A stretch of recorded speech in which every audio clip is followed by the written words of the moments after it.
They say all good things come to an end. Texas basketball's 5-game win streak is over. How much will that loss to Georgia hurt the Longhorns' NCAA tournament hopes? We'll dive in on Locked On Longhorns. Intro.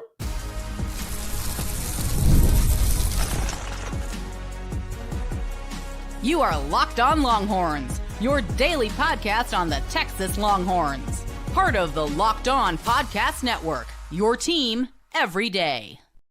Welcome in. You are locked on to the Texas Longhorns, part of the Locked On Podcast Network, now the number one sports podcast network in the world. I'm your host, BK, Brad Kellner, Texas grad, Austin local, and longtime sports radio host here in the Lone Star State. Thank you, everydayers, for making Locked On Longhorns a part of your day every single day. We are, of course, free and available wherever you get your podcasts and on YouTube as well. So please subscribe. And as always, one of the fastest ways to help us grow is by leaving a comment. So thank y'all sincerely for that. Today's episode is brought to you by FanDuel. Use your profit boost on an NBA future and get entered for your chance to win a trip to the NBA Finals. Play your game with FanDuel, the official sports betting partner of the NBA. We are live Saturday afternoon, so if you are watching this live, feel free to hit me in the chat. Would love to get y'all's thoughts. We're talking Texas basketball and a little Texas baseball as well, but we will start with the bad as the Horns' 5-game win streak came to an end earlier today in Athens, Texas, falling to Georgia, 91-80, the final score. The Longhorns got off to a horrible start in this one, trailing by as many as 18 points in the first half.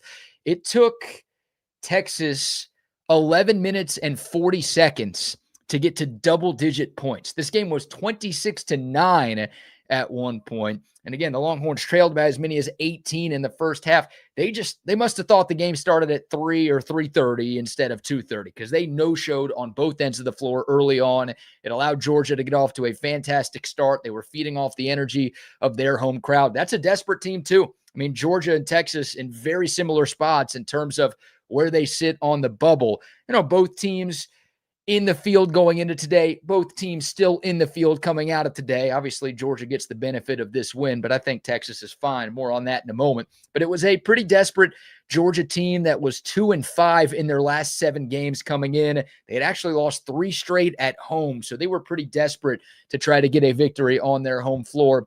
And Texas just didn't show them any resistance in the first 10 to 12 minutes of this game. I mean, the Longhorns couldn't get stops defensively. That was kind of a theme of the entire day. But offensively, you know, we're not used to seeing Texas go through spurts or lulls like that on the offensive end of the floor. Nothing came easy for the Longhorns. I'll credit Georgia. They were denying everything. They were in Texas's kitchen. Nothing was easy for the Longhorns.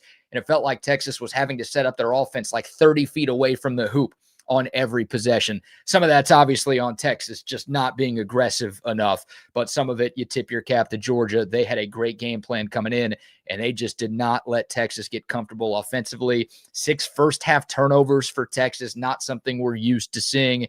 And again, it was a chore for the Longhorns to do anything offensively. Obviously not what we've grown accustomed to seeing from Sean Miller's squad here in 2025, 2026. The Longhorns turned some things up. Easy for me to say offensively. Again, they only had 9 points in the first 11:40 of the first half. They scored 26 in the final 8:20 to make it a 10-point game at halftime. Still not where you want to be, but the Longhorns kind of in striking distance. And then in the second half, you know, Georgia got off to a good start again. It didn't look like Texas was going to make much of a run, but then they did. The Longhorns came all the way back, went on a 15-2 run. It was 10 unanswered at one point. They tied the game at 67. They do all of that work to get back in, and it felt like they had all of the momentum, but they gave it all back right away. And mainly it was because the defense fell apart again. Georgia went on a 10-2 run to take back control. And then Texas, once again, offensively, they struggled again. Some bad turnovers. Texas went basically the first 10 minutes of the second half without a turnover, right? 6 turnovers in the first half, which is why Georgia got the big lead. The Longhorns cleaned some things up offensively, got back into the game. But once they did everything they needed to do to tie the game, they started turning it over again. Sim Wilcher, a bad pass that led to an and one. It was Wilcher who actually committed the foul on the other end. That's not good. Tremont Mark just lost the ball one time. Dalen Swain had a bad turnover one time. It was kind of a comedy of errors for Texas. And again, this team, they just never defend. They are a horrible defensive team. So if their offense isn't clicking, then it's going to spell trouble for them because they just have not been able to get timely stops all season long. And obviously that was the case again today. I mean, you score 80 points. Look, Texas shot 57% from the field. They shot 50% from three-point line. They made 18 free throws. They did miss 6, so didn't shoot at a super high clip. But point is, you shoot like that, you put up those kind of offensive numbers, you score 80 points on the road against a quality team, you should win more often than not. But because Texas just can't defend you or me in a phone booth, they not only lose, but they lose by double digits in this one. So, I mean, Georgia shot 60%, 55% from three, and 86% from the free throw line. So as good as Texas was, again, they had some sluggish moments, and you're playing with fire. You're flirting with disaster like Molly Hatchet if you're spotting your team huge first half leads because you're just not ready to go when the ball is tipped. But again, Texas just, when they need stops, they can't get them. Some of it, look, Georgia made shots. I mean, 11 of 20 for three. You give them some credit. Some of the threes weren't wide open. They were contested, and Georgia was knocking them down. But some of them were wide open and uncontested threes. And there's just so many defensive breakdowns from this Longhorn team. The offense is clearly getting better as the year goes along. I mean, right now, and these are updated numbers. I just pulled up KenPom. Texas, 6th in the country in offensive efficiency. That is elite. That is like borderline Final Four level offense that this Texas team has. But defensively, they keep going down. They're now 118th in the country in defensive efficiency. And again, the Longhorns still in a good spot when it comes to the NCAA tournament conversation. They're still in. I don't even think they're one of the last 4 in. We'll see what Joe Lenardi says and what all the bracketologists say after the weekend is over. But if this Texas team, whenever this Texas team's demise is, hopefully in the NCAA tournament, it's going to be because of their defense. It's going to be because of a game like this today, where the offense just isn't perfect for 40 minutes. They go through a rough patch. They don't get stops on defense, and that's why they lose. I don't think Texas is going to lose a 70-65 kind of game. I think they are going to lose a game like this where they score a lot, but they give up more.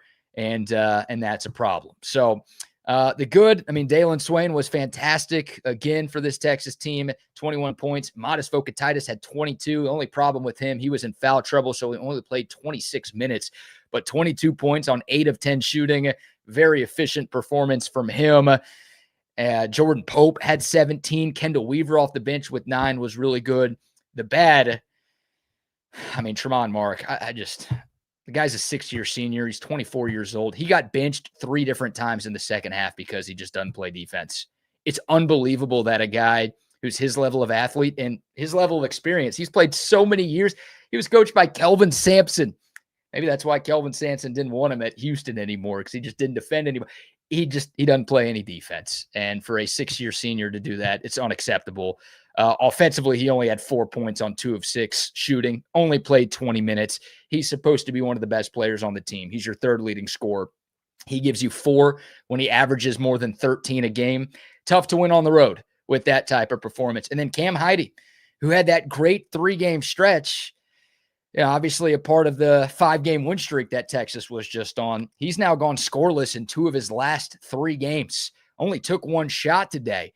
Part of that, Georgia clearly made it a game plan. They didn't want to give Cam Heide some looks, but Texas has to find a way to give that guy some looks from beyond the arc. He's too good of a shooter. He's one of the best 3-point shooters. I think he's got the 2nd highest 3-point percentage in college basketball in America this year. That guy cannot take 1 shot in a game. He's just too much of a weapon on offense for that to be the case. So, I didn't like that. And when 2 of your starters, those 2 guys, Tremont Mark and Cam Heide combined, they average about 20 points per game. They gave you 4 total today. Not quite going to get it done, and neither of those guys did anything defensively to offset their struggles on the offensive end. So that's the bad. And then, good, bad, and ugly. The ugly, the defense Georgia shot 60% from the floor, 55% from three. They only had 5 turnovers. They kind of got whatever they wanted for like 32 to 35 of these 40 minutes today. All right, we'll take a break. We'll come back. A few more thoughts. Again, big picture, kind of where Texas basketball is in the eyes of the NCAA Tournament Committee. And we'll talk a little Longhorn baseball. Not all bad on the 40 acres today. Texas baseball remains undefeated. They've clinched another series, this one against Michigan State. So we will talk about that in a moment. And again, we are live right now. So if you have any comments, any thoughts, any questions, feel free to chime in. We'll be back talking more Texas right here in a moment on Locked On Longhorns. But first, a quick shout out to our friends at FanDuel. If you've ever wanted to experience the NBA Finals live and in person, FanDuel is giving you the chance to turn that dream into reality with their NBA sweepstakes. Here's how it works. Use your profit boost on any NBA future, and you'll automatically be entered for a shot to win an NBA Finals trip for 2. Flights, tickets, everything, all taken care of thanks to FanDuel. If you're already looking at the board and thinking about a futures bet, maybe you're a Spurs fan, you like what San Antonio's doing this year, you want to lock in a bet on them to win it all, or at least to win the Western Conference, boom, you can make it happen. It's going to add an extra layer of excitement to your basketball watching, but also, not only can your pick net you some cash, it could net you a trip to the NBA Finals as well. Awesome. Visit FanDuel.com to get started. Use your profit boost on an NBA future and get entered for your chance to win a trip to the NBA Finals. Play your game with FanDuel, the official sports betting partner of the NBA. All right, welcome back. Locked On Longhorns, your team every day. So big picture, again, Texas in a good spot in the eyes of the NCAA Tournament Committee. A lot of the bracketologies going into today had Texas in the 9 to 10 range. The highest I had seen the Longhorns was an 8, but they were away from the bubble. I don't want to say far removed from the bubble, but because of the 5-game win streak they just went on, that included a couple of quadrant 1 victories, they had gone from a team, that was on the outside of the tournament looking in before this stretch, to now they are safely in the field. Now, the job's not finished. The magic number for Texas is still 9. 9 SEC wins, and I think you're in the dance. Right now, Texas has 8, so they've got work to do. Now, there's still 4 regular season games to go. So you go 1-3, you'd like to do better than that, but you go 1-3, I think your name is going to be called on Selection Sunday. You'd like to go at least 2-2 to feel comfortable that you actually have a spot, and you're just wondering who and when you're going to play, not if you're going to have the chance to play somebody in the tournament. Path doesn't get much easier for Texas, though. They get Florida, the defending champs, the team that's in first place in the SEC, coming to town on Wednesday. The good news, that is a home game for Texas. The bad news, again, the Gators are the best team in the conference right now, so the Longhorns will be underdogs in that game. Ken Palm has that as a 5-point loss for Texas. And then it's at A&M, then at Arkansas. So I think the Horns are going to be underdogs in their next 3 games. They were dogs today, so you want to find an upset. You're going to have to find an upset to avoid a 4-game losing streak. You don't want to go from 5 straight W's to 4 straight L's, because then you go from safely in to squarely back on the bubble. And then that regular season finale against Oklahoma would be absolutely massive. It'd feel like a must win for Texas if that's what happens. So again, it's not going to be easy. Florida's really, really good. Arkansas is really good. I think of these next 3, the game in College Station is the most winnable for Texas, but obviously A&M came into Austin and beat the Longhorns this year. So we know that team is no pushover. So now it's just making sure that this loss doesn't snowball into a few losses. Not a bad loss on the road against a tournament team in Georgia. They were favored. You can live with it, but it becomes a bad loss if it is a hangover and it turns into losses, plural. You can't have a big losing streak at this time of the year when you are as close to the bubble that Texas is right now. Again, still in a good spot. They'd still be in if the season ended today, but now the objective is to make sure this doesn't turn into anything really, really bad. Finding a win at home against Florida. Sean Miller always talks about the importance of protecting your home floor. Hell, every coach does. I know it's a tall task, but finding a victory at home on Wednesday, I think that would for sure make Texas a lock to make the NCAA tournament, because that's a huge resume boosting win. So you can go a long way into ensuring that, again, you've got a spot in the field of 64 if you're able to get a win. But with this Texas defense, hard to be too confident because Florida is really, really good. All right, before we wrap things up, quick shout out to the Texas baseball team. I want to give them some love. The Longhorns remain undefeated, now 6-0 on the season. They just took care. I mean, within the span of like 3 minutes, you had the Texas basketball game go final. Not so good news. The Texas baseball game go final. Very good news for the Longhorns. They take Michigan State down today, 3-1 at the final. Last night's game was 8-1 in the series opener. Real quick on Friday's game, a lot to like for Texas. Ruger Riojas on the mound, 6 innings pitched, gave up just 1 run, 10 strikeouts. He's been fantastic in his 2 starts so far in 2026. The Longhorn offense powered by the long ball. Ethan Mendoza, his 3rd home run of the year already. The Horns leadoff hitter. Last year, he was an average guy, didn't give you much power, put on some muscle in the offseason. He's showing you some pop. That time in the weight room definitely paying off for him. Anthony Pack Jr., the stud freshman, he's been amazing so far for Texas. He hit his first career homer. Casey Borba hit a homer. Got to see a couple of freshmen pitch in relief. All good things for Texas last night. And then today, this afternoon, a little bit tougher. This was a 1-1 game going into the bottom of the 7th inning. A passed ball allowed Texas to take a 2-1 lead. And then Aiden Robbins, the insurance run, the transfer from Seton Hall. Speaking of guys making tremendous impacts early in their Texas careers, Robbins not a freshman, but a freshman for Texas since it's year 1 here. 2 of the 3 RBIs for the Longhorns. Had an RBI single in the 2nd to start the scoring, and then that aforementioned solo homer in the 8th, a little insurance to make it 3-1. Also had an incredible diving catch in center field as well. He was awesome. He was the star of the game. Hayden LaFew, the Wake Forest transfer, his first appearance as a Longhorn, came into a tough situation in relief of Luke Harrison. Runners on 1st and 2nd, just 1 out, got a double play. Good stuff from him. And then Max Grubbs doing what he did last year out of the bullpen, just getting guys out. 3 scoreless innings, gave up just 1 base runner. It was a hit by pitch. Outside of that, basically perfect. He was great. And Texas 6-0. Michigan State last weekend on the road against 8th-ranked Louisville won a series. They took the first 2 games and took 2 of 3 from the Cardinals. So they clearly had Texas's attention.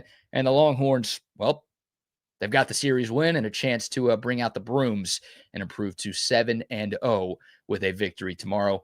Dylan Valanthus on the mound. I think that gives every Longhorn baseball fan confidence that the Horns have a shot. So good news for Texas baseball.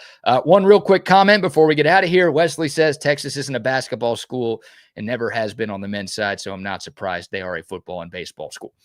Look, Wes, I'm not going to argue with you too much. Texas has never won a national championship in college basketball. They've got 4 in football. They've got 6 in baseball.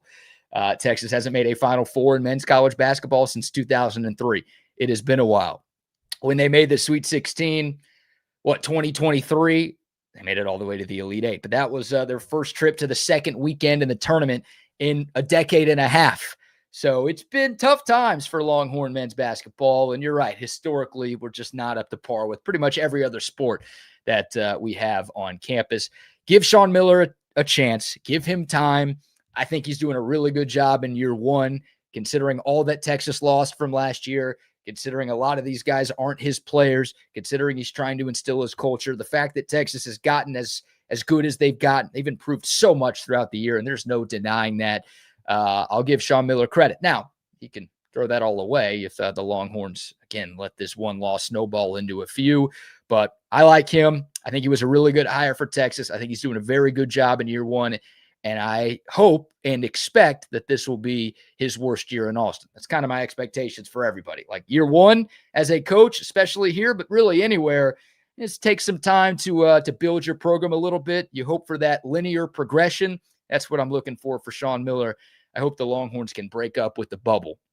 Hell, down the stretch this year, but also in the future, and start to turn into more of a basketball school.